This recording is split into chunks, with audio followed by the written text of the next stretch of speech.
चाहिँ हाम्रो फुलबारी हो अनि यो चाहिँ मैले फर्सी रोपेको यो फर्सी पुरा उम्रिरहेछ अहिले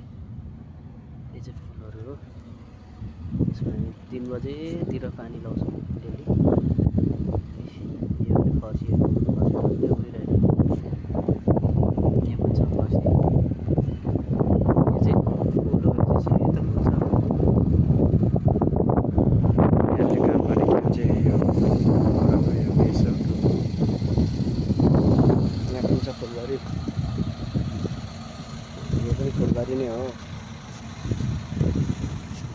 यहाँ चाहिँ एउटा फर्सीको बोट अलिकति ठुलो छ यो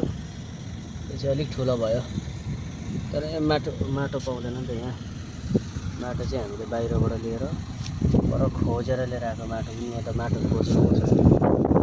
हाम्रो बाबा कति माटो पाउँछ यहाँ